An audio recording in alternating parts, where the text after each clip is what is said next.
Hello guys, இன்னைக்கு நம்ம பார்க்க போற அனிமே வாரிங் ஸ்டேட்ல எபிசோட் 2 தான். இந்த அனிமையோட பேரு கொஞ்சம் லென்த்தாவும் கொஞ்சம் குழம்புற மாதிரியா இருக்குமா, அதனால தான் நான் கொஞ்சம் ஷார்ட்டா வச்சுட்டேன். நீங்க இப்பதான் நம்ம சேனலுக்கு வரீங்களா, சப்ஸ்கிரைப் பண்ணிக்கோங்க. இதுக்கு முன்னாடி போட்ட 2 வீடியோவையும் நீங்க பார்க்கலன்னா பார்த்துட்டு வந்துருங்க, ஏன்னா அப்பதான் உங்களுக்கு இந்த வீடியோ வந்து புரியும். சரி, இதுக்கு மேலேயே நம்ம டைம் வேஸ்ட் பண்ணாம எப்பிக்குள்ள போகலாம். எப்பிக்கோட ஸ்டார்டிங்ல அங்க நைட் ஆயிடுது. நம்ம ஹீரோவும் அந்த வீட்டுக்குள்ள தான் இருக்கான். எனக்கு வந்து இன்னமும் புரியல, என் கையில இருக்கிற அந்த ஷோ போன்ஸ் அதுல 3க்கும் மேல இருக்கும். இருந்தாலும் இப்போ இதுல ஒண்ணுதான் இருக்கு. நான் விழும் போது அது எங்கேயாச்சும் போயிச்சா என்ன, எனக்கு வந்து இன்னமும் அது சரியா தெரியல. ஆனா நான் எப்படி இங்க வந்தோன்னு எனக்கு புரியல. ஆனா என்கிட்ட இன்னமும் ஒரு சான்ஸ் இருக்குன்னு நினைக்கிறேன், அதாவது என்னோட தலைவிதி அதை வந்து மாத்துறதுக்கு. ஆனா என்கிட்ட இப்போ ஷோபன்ஸ் இருக்கு. இதோட பவரை வச்சு என்னால என்ன வேணா பண்ண முடியும். இதை யூஸ் பண்ணும் போது என்னால ஒரு எம்பரரா கூட மாற முடியும். ஏன் இந்த உலகத்தையே யூனிஃபை பண்ணி என்னால இந்த உலகத்தை கட்டுப்படுத்த முடியும். இப்படி சொல்லிங்கன்னு ஆளும் அங்க பயங்கரமா சிரிக்கிறான். இப்படி சிரிச்சுன்னு இருக்கும்போதே திடீர்னு ஒரு வாய்ஸும் கேட்குது. சார், உங்களோட கிளாத்ஸ் அது வந்து நல்லா ஃபிட்டிங்காக இருக்கா? அது எங்கள் அப்பாவோட கிளாத்ஸ் தான், ஃபிட் ஆகுமான்னு எனக்கு சரியா தெரியல. அதெல்லாம் ஒன்றும் இல்லை, இது வந்து எனக்கு ரொம்பவும் பர்ஃபெக்டாக இருக்கு. அதனால இதை பற்றிலாம் நீ கவலைப்படாத. அது சரி, உன்னோட கையில் ஏதோ ஒன்று அடிபட்டிருக்கு, அது என்ன கதை? நீங்கள் அதை பற்றிலாம் கவலைப்படாதீங்க, அது வெறுமா ஒரு கீரல் தான். ஆனால் ரொம்ப நன்றி இந்த மாதிரி நீங்கள் என்ன காப்பாற்றினதுக்கு. ஸ்காலர்ஜி? என்னது அது ஸ்காலர்ஜி? இது வரைக்கும் நான் கேள்விப்பட்டது இல்லையே. நீ என்ன பண்ணு, வெறுமா என்ன ஜீனு கூப்பிடு, அதுவே எனக்கு போதும் தான். ஓ அப்படியா, அப்படின்னா சரிதான், நான் வந்து உங்களை அப்படியே கூப்பிடுறேன். ஆனா எனக்கு வந்து இன்னமும் கவலையா இருக்கு. ஏன்னா நான் வந்து இந்த இடத்துல ரொம்ப சோகமா தனிமையில இருக்கிறேன். அதுக்கும் மேல எனக்குன்னு சொல்லிக்கிற அளவுக்கு யாருமே இல்ல. நாளைக்கும் அந்த பசங்களாம் இங்க வந்துட்டா அவ்வளவுதான். அதுக்கப்புறம் நான் என்ன பண்றது? அங்க ஹீரோவும் சொல்றான், இப்போ அதுதான் உங்களுக்கு விஷயமா தெரியுதுன்னா நீங்க ஏன் இந்த இடத்துல இருக்கணும், வேற ஒரு இடத்துக்கு போகிறது சரியான வாய்ப்பா இருக்கும்ல. நீங்க வந்து சொல்லலாம், ஏன்னா என்னோட அப்பா வந்து இறந்து போயிட்டாரு ரீசெண்டா. அதுக்கும் மேல சொத்துன்னு சொல்லிக்கிற அளவுக்கு எங்களுக்குன்னு எதுவுமே இல்ல. எங்க அப்பாவோட ஒரே ஒரு சொத்து இந்த வீடு ஒண்டி தான். அதனால நான் வந்து எங்க போக முடியும், நீங்களே சொல்லுங்க. ஆனா நீங்க வந்து எனக்கு உதவி பண்ணதுக்கு ரொம்ப நன்றி. இனிமேலும் நான் உங்களுக்கு சர்வ் பண்ணலான்னு இருக்கேன். நீ என்ன சொல்ற? அடா இரு, நீ வந்து என்ன பண்ண இருக்க? நீ ட்ரெஸ் எதுக்கு அவுக்குற? அதுவா, நான் தான் சொன்னல இந்த மாதிரி நீங்க எனக்கு ஹெல்ப் பண்ணீங்க, அதுக்கு ஒரு பதில் உதவியா நான் வந்து உங்களுக்கு எப்பயுமே சர்வ் பண்ணலான்னு இருக்கேன் என்னோட வாழ்க்கை முழுக்க. நீ வந்து என்ன பண்ண இருக்க குவாங்? நீ வந்து ட்ரெஸ்ஸை முதல்ல மாட்டு. நீங்க என்ன சொல்றீங்க? அப்போனா நான் உங்களுக்கு ஏத்த தகுதி இல்லாதவளா? ஏன்னா உங்களை விடவும் நாங்க லோவான பர்சன்ல, அதனால தானே நீங்க இப்படி சொல்றீங்க. நான் ஒன்னும் அந்த மீனிங்ல சொல்லல. இந்த மாதிரி நீ இப்படிதான் பண்ணி எனக்கு இது பண்ணலாம் ஒன்னும் இல்ல. எனக்கு வந்து நல்லாவே புரியுது, நான் வந்து ஒரு அன்கிரேட்ஃபுல்லான பர்சன். நீ வந்து என்ன பண்ணிருக்க, இந்த மாதிரி இந்த பொண்ணு என்ன பண்ணணும் எனக்கு புரியல. இவனா எனக்கு ப்ரொபோசல் வைக்கிறாளா, அதாவது மேரேஜ் பண்றத பத்தி? இந்த ஏன்ஷியன் பொண்ணுங்களே இப்படிதான்ப்பா, இவங்களாம் ரொம்ப பியூரா இருக்காங்க, இவங்களுக்கு ஒண்ணுமே தெரியல. குவாங்கும் சொல்றாங்க, நான் எதுக்கு இப்படி பண்றேன்னா இந்த மாதிரி நான் பதில் உதவி பண்றதுக்கு தானே இப்படி பண்றேன். அட நீ வந்து என்ன பண்ணிருக்கமா, நான் வந்து அந்த அளவுக்குலாம் எனக்கு தகுதி இல்ல. இப்படி சொல்லிங்கன்னு அவன் தட்டி விட்டு ஓடி போயிடறான் வெளியில. இவன் உண்மையிலேயே ஒரு ஜென்டில்மேன் தான்ப்பா. இவனை மாதிரி ஆளுங்களை பார்க்கறது ரொம்ப ரேரான விஷயம் தான். இதுக்கப்புறம் அவன் வெளியிலே தூங்க ஆரம்பிக்கிறானா, திடீர்னு கதவெல்லாம் உடைக்கிற மாதிரி சவுண்ட் வருது. யாராதுன்னு பார்த்தா அந்த பிளகா பசங்க தான். அவங்களும் வந்து கத்த ஆரம்பிக்கிறாங்க, அடியே அழகி எங்க இருக்க? என்னோட அழகியே, நீ வந்து எங்க இருக்க? உனக்காக உன்னோட மாமா வெயிட் பண்ணிருக்க. ஆனா அதுக்குள்ள அழகி வருவான்னு பார்த்தா நம்ம ஹீரோ தான் வரான். ஆமா, காலங்காத்தால என்ன கத்தின்னு இருக்கீங்க நீங்க? ஒரு மனுஷனை நிம்மதியா தூங்க விடுறீங்களா? அங்க கூவாங்கும் வராங்க. ஆமா, என்ன நடக்குது மிஸ்டர் ஜி, நீங்க என்ன பண்றீங்க? அட இந்த பொண்ணு இங்கதான் இருக்கா? அப்போ காலையில இருந்து நைட் வரைக்கும் இவங்க இங்கதான் இருந்தாங்களா? இவங்களுக்குள்ள இன்னும் நடந்திருக்கும். அப்போ நடந்திருக்கும் வாய்ப்பு இருக்குல்ல. ஹேய் பசங்களா, விட்டு வைக்காதீங்கடா, அந்த பையனை சுத்து போடுங்க. அங்க எல்லாருமே ஒரு மாதிரி சுத்து போடுறாங்களா. நம்ம ஹீரோவும் அந்த ஷோ போன்ஸ் தான் பாக்குறான். பரவாயில்லையே, இது வந்து ஒரு நல்ல வாய்ப்பா எனக்கு தெரியுது. இப்போ என்னால என்னோட பவரை டெஸ்டும் பண்ண முடியும். ஆளுங்க டம்மியா இங்க மாட்டின்னு இருக்காங்க என்கிட்ட. பசங்களா, அவனை வந்து விட்டு வைக்க கூடாது. அவன் என்னோட பியூட்டிக்கு என்ன பண்ணிருக்கான்னு உங்களுக்கே தெரியும். அதனால அவனை சாவர வரைக்கும் அடிக்கணும், புரியுதுல? இந்த சைடு ஜியோ சொல்றான், ஹேய் நீ வந்து என்ன பண்ண, நீ உள்ள போயிட்டு எனக்காக பிரேக்ஃபாஸ்ட் இல்ல அதை வந்து ரெடி பண்ண. நான் இவங்களை பார்த்தேன், இவங்க எல்லாம் ஜுஜுப்பி தான். அங்க இவனும் கொஞ்சம் கொஞ்சமா முன்னாடி வரானா, அங்க ஒரு மாதிரி காத்தெல்லாம் வீச ஆரம்பிக்குது. அங்க அவங்களுக்கு ஒரு மாதிரி பயமா இருக்கு. ஆனா அங்க ஜியோ அங்க ஒரு மூவை யூஸ் பண்ண அவங்க ரொம்ப பயந்து போயிடுறாங்க. ஆனா அங்க சொல்ல போனா எதுவுமே ஆகல.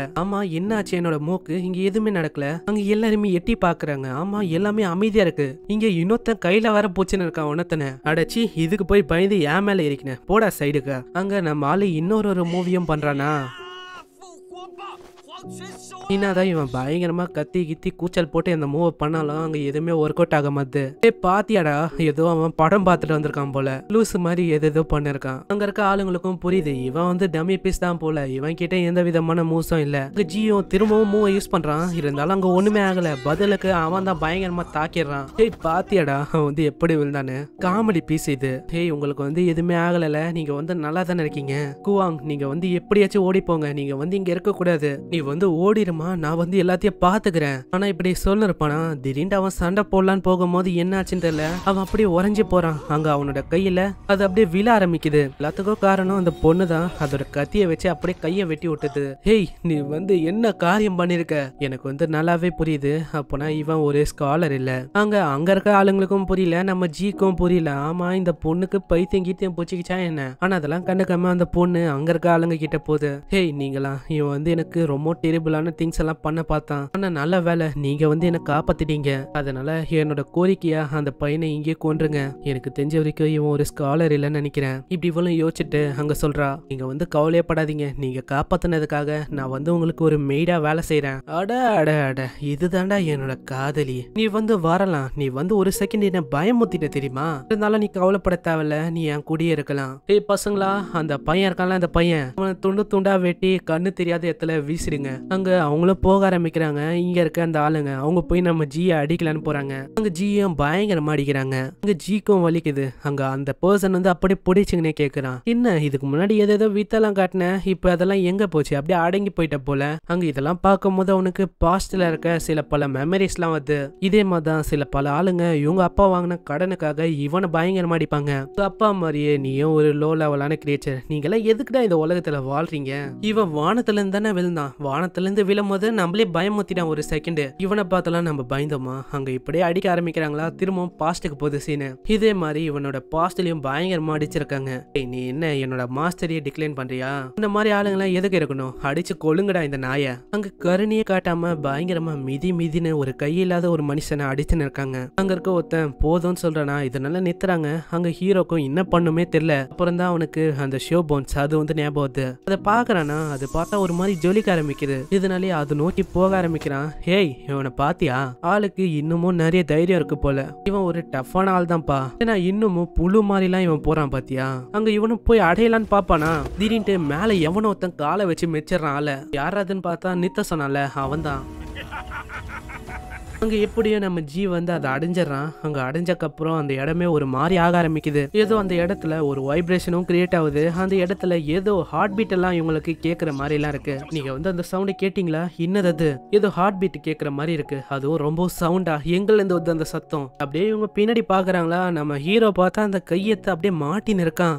அவன் இன்னும் மனுஷனா இல்ல வேற ஏதாச்சா. அங்க பாருங்க, அவனோட கையத்தை அப்படியே மாட்ட ட்ரை பண்ணிருக்கான். அங்க அந்த கையும் அப்படியே ஜாயிண்ட் ஆயிடுது. அதை பாத்தீங்களா, அந்த கை வந்து அப்படி ஜாயிண்ட் ஆயிடுச்சு. அங்க இவனுக்கு கேமோட விஷயம் எல்லாம் வர ஆரம்பிக்குது. அதாவது இதே மாதிரி தான், ஏதாவது ஒரு கண்ட்ரோலை இழந்தா இந்த மாதிரிலாம் நடக்குமா. கேம்லயும் செயின்ல எல்லாம் கட்டி போட்டு வச்சிருப்பாங்க ஆள, ஆனா இவனுக்குள்ள எமோஷன் அது வந்துட்டா அந்த செயினே உடைச்சிருவான். அதே மாதிரி இங்க பயங்கரமா கலாச்ச விஷயம் அதெல்லாம் இவனுக்கு ஞாபகம் வரும்போது இவனுக்கு பவர்ஸ் எல்லாம் வர ஆரம்பிக்குது. இங்க ஒரு மாதிரி நிக்கிறானா, இதை பாக்குற எல்லாருமே பயந்து போறாங்க. அவனை விட்டு வைக்கிறது நல்லதுல, அவனை கொண்டு போட்டுறது தான் நல்லது. அங்க தாக்கலான்னு வராங்க, ஆனா ரெண்டே ஷாட்டை வச்சு 2 பேர் அப்படியே ஆளு தோக்கச்சிடறான். அங்க இன்னொருத்தனும் தாக்கலான்னு வரும்போது அவனோட கையை புடிச்சு குதிச்சு ஒரு பயங்கரமான அடியை போடுறான். அங்க இதே மாதிரி இன்னொருத்தன வரானா, அவனே இதே மாதிரி பண்ணி தோக்கடிக்கிறான். இதை பாக்குற இன்னொருத்த பயந்து போடுறான். யாங்கு இவன் இன்னும் டம்மி நினைச்சா இப்படி அடிக்க ஆரம்பிக்கிறான். ஆனா அதுக்குள்ள இவனோட மூஞ்ச பிடிச்சோம் அந்த நிலத்துல அப்படியே சதைச்சிடறான் ஆளு. இதுக்கு மேலேயும் உன்னை விட்டு வச்சா ஒத்து வராது. அங்க யாங்கோ தாக்கலான்னு வர இவங்க 2 பேருமே தாக்கிக்கிறாங்க.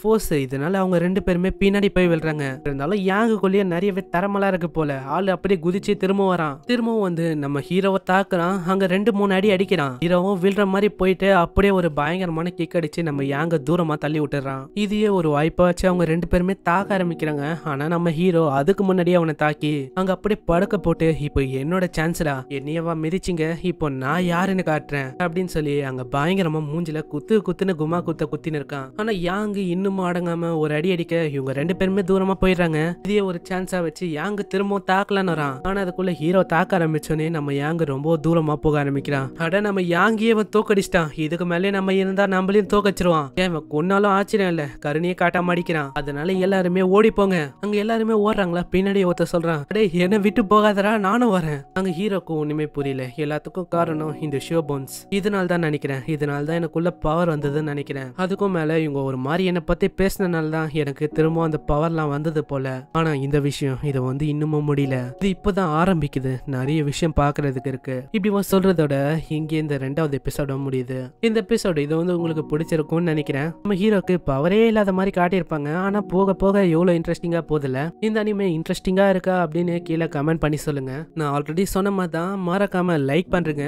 ஏன்னா 500 பேர் பாக்குறீங்களா, அட்லீஸ்ட் ஒரு 400 லைக் ஆச்சும் பண்ண பாருங்க. ஏன்னா நிறைய பேருக்கு ரெக்கமெண்ட் ஆகும். அப்படியே நீங்க ஒரு புது வியூவரா இருந்தீங்கன்னா சப்ஸ்கிரைப் பண்ணிக்கோங்க. இவங்க இந்த வீடியோவை இங்கே முடிச்சனால நானும் இந்த வீடியோவை இங்கே முடிச்சுக்கிறேன். உங்களை நெக்ஸ்ட் எபிசோட்ல சந்திக்கிறேன். தேங்க்யூ ஃபார் வாட்சிங். சைனரா.